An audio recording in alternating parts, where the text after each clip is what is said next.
Smoking has been prevalent at the CIA since its foundation after World War II in 1946. According to the CDC, smokers in America during the 1940s and 50s stood around 50% of the adult population. This number has dropped substantially over the years to a new record low of 16% in 2018. However, over the past decade, we've seen a large increase in the usage of e-cigarettes and vaping devices. This growth is most prominent in the young teen and college student demographic. As a young adult myself, I wanted to see how my fellow students at the CIA were affected by vaping and smoking lifestyle that is rampant in the food service industry. I also wanted to see if the CIA was actively participating in lowering this growth trend. I decided to conduct a series of interviews with fellow students to see how entering the food service industry has affected their lives involving smoking. These are their stories.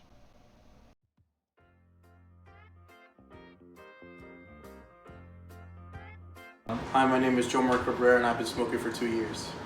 My name is Burke. I'm a senior at the CIA. I have 2 more semesters to graduate. I have been smoking on and off about 5 years. My name is Elliot. I started smoking when I was probably around 18.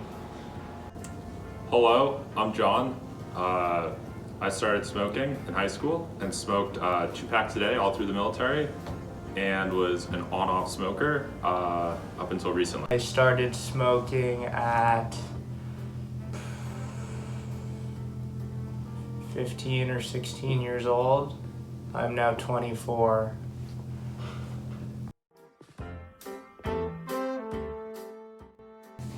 Constantly.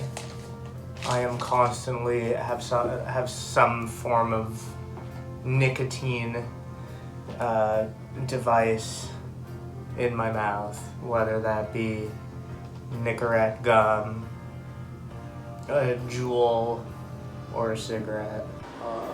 I try to slow down now, but I used to be a pack a day. So I would say maybe now it's 5 cigarettes a day.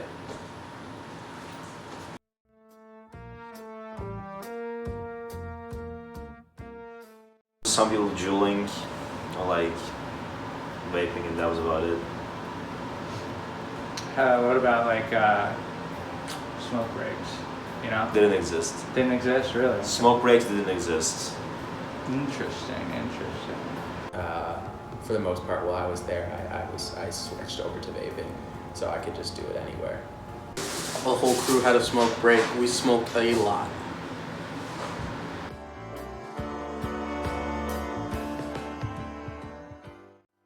I would say so.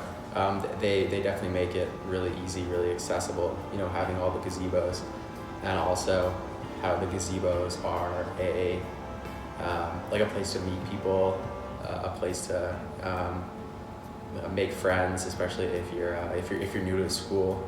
When I first came here, I believe I was vaping, and then I pretty quickly switched over to smoking to be able to hang out with people and get to know people. The gazebos definitely make it really easy. I mean, they're a lot of them are only a few feet away from the dorms, so it's not like the school makes it difficult or makes it inaccessible. Perfect. No, I don't think the policy is too relaxed. I think that the reality is that people smoke, and the CIA doesn't really have much business telling people what they can and can't consume.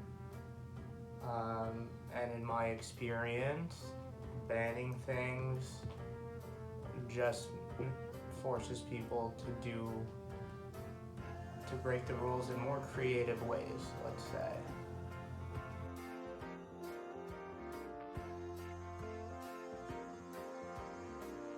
Yes, smoking and drinking is a part of the food culture. No, I don't think so. Because that's just because a cook, stereotypical cook, is a drug abuser, cigarette smoker with a fat belly and a dirty apron. That doesn't represent the 2021 cook profile, I don't think. Alright, perfect.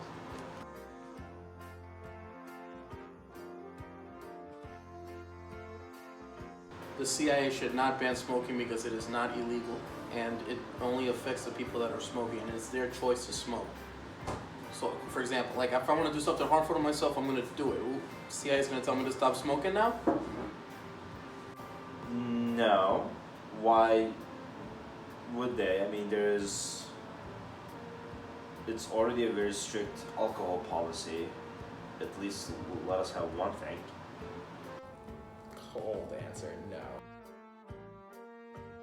My initial impressions of the policy were that it was too far relaxed and was too lenient. But after further research and interviewing of students, I came to the conclusion that this assumption was in fact incorrect. The smoking policy on campus is as strict as it can be in the current political climate. It is not the CIA's job to govern our body and choose what we do with it. The gazebos take the approach of giving students the means to tap into making their own decisions while placing them in a reasonable distance. The gazebo also benefits a major problem of smoking, which is littering. The implementation of the gazebos reduces littering and secondhand smoke as they are placed far away, which are two major downsides of public smoking. Banning smoking on campus is out of the question, but if it did happen, it would only lead to more creative ways to getting around the ban.